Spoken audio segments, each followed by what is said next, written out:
Hi, I'm Dana Weir and welcome to my art studio. I am so thankful to be able to work with the Townsend School of the Arts to bring you these videos that I hope will help us stay connected and share our creativity. The paper folding project that I'm going to share with you today has so many possibilities. It's really endless. I'm going to demonstrate some techniques and show you two ways to complete this project, but you might want to experiment and come up with your own paper folding art form after you see this demonstration. We are going to explore making paper fans and paper rosettes today. I started learning about making paper fans when I was studying actual fans, woven fans that were made by people in the Pacific Islands. I learned that you can make a paper fan by folding paper, and then you can use the same techniques to expand that project to make a paper rosette. Now, you may have seen decorations like this before. I have too. And I decided this project needs to be a little more unique and a little more personal. So I decided that I would draw designs on my paper before I attached all of the pieces together to make it unique and personal.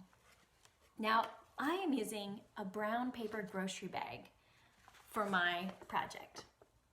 You really could use any rectangular paper.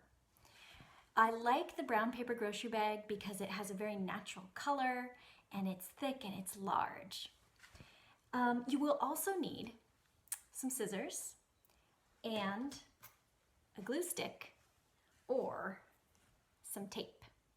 Okay, after you have all your supplies, let's get started.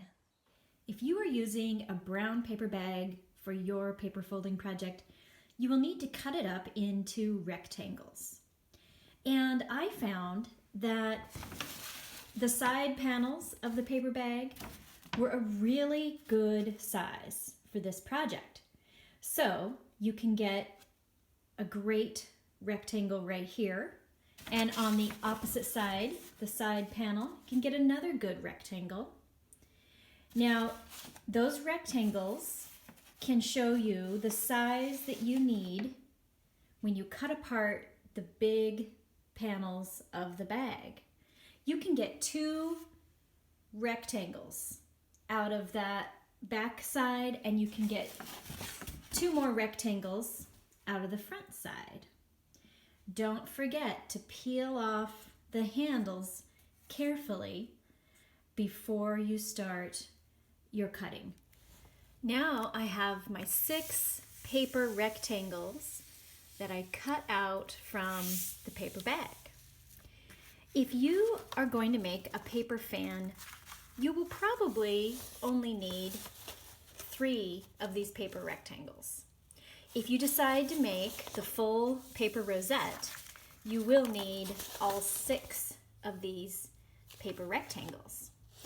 So we're going to start with just one rectangle, and I will show you the paper folding technique we're going to use. And then that technique is repeated on each of the consecutive rectangles. It's a very repetitive process. With your first rectangle, what you're going to do is fold it in half the long ways. A lot of people call this the hot dog fold, the long and narrow fold. Fold it in half and then open it back up. You've got a crease in the middle. You're going to take the bottom edge and fold it up to meet that crease. Press down hard with your fingers. Okay, now we're going to flip.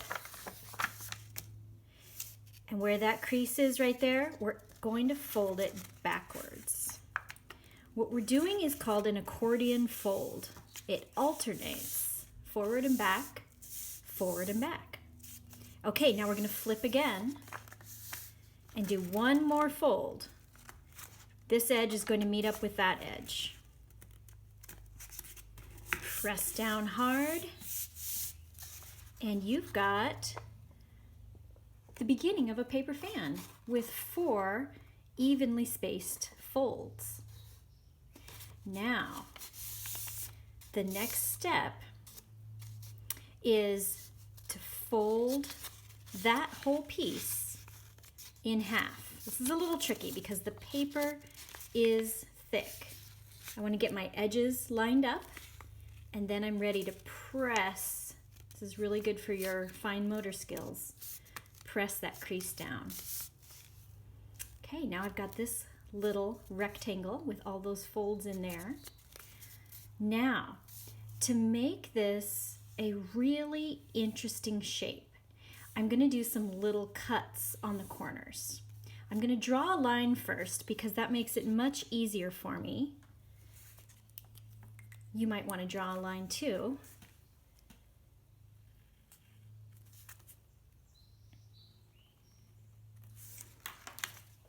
I want my paper fan to have this shape along the edges. It's kind of like an arched window. And I'm starting at the top center of the edges. And I'm doing a slightly curved line down to the edge on both sides. So let's see what shape that makes when I cut it out.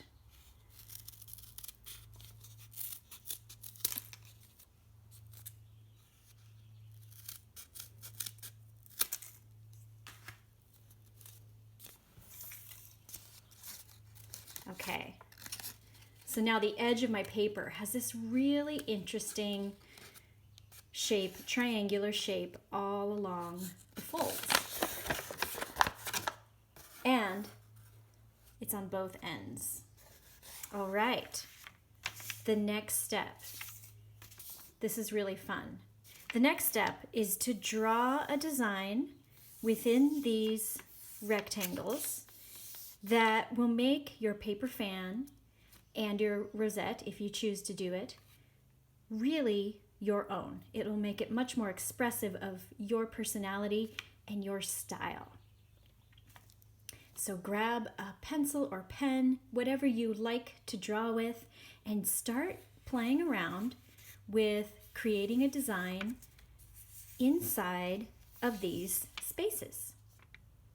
Okay, I have finished my drawing on all of the rectangles that I cut out from my paper bag.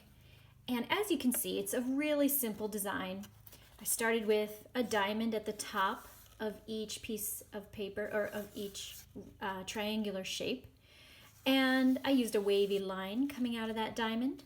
I added some dots for interest. And I repeated my design on each panel. I also repeated it on the opposite side of the paper. So each one of my rectangles has the same design and it's symmetrical. It's the same on both sides.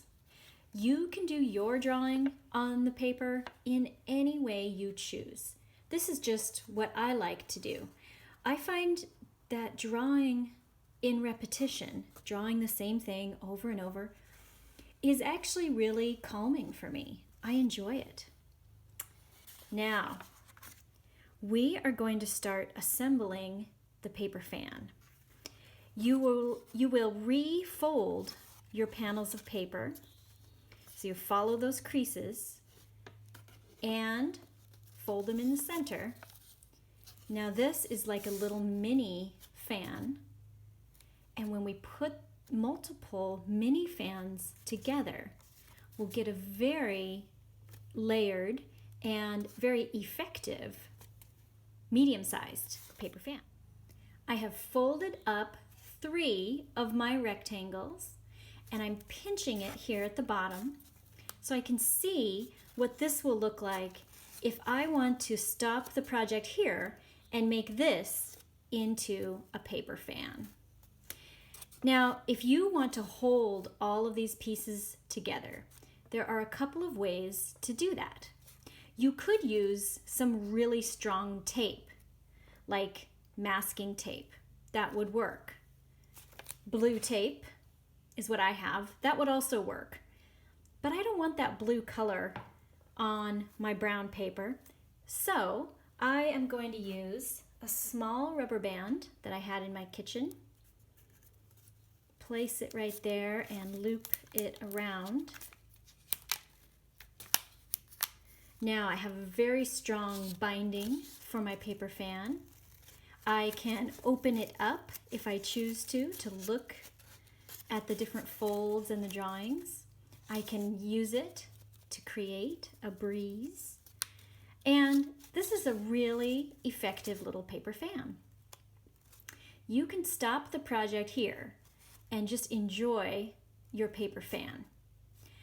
But if you want to make a paper rosette, follow along and I will demonstrate the next steps.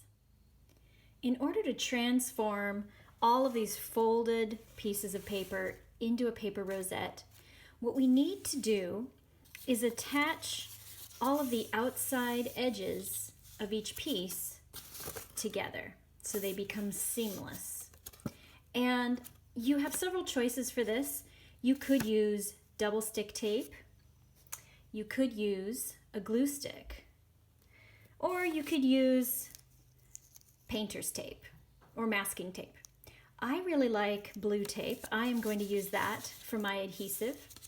And I'm going to put 2 loops of tape on all of these panels of paper that are not already attached. So I'm attaching each half of the folded rectangle.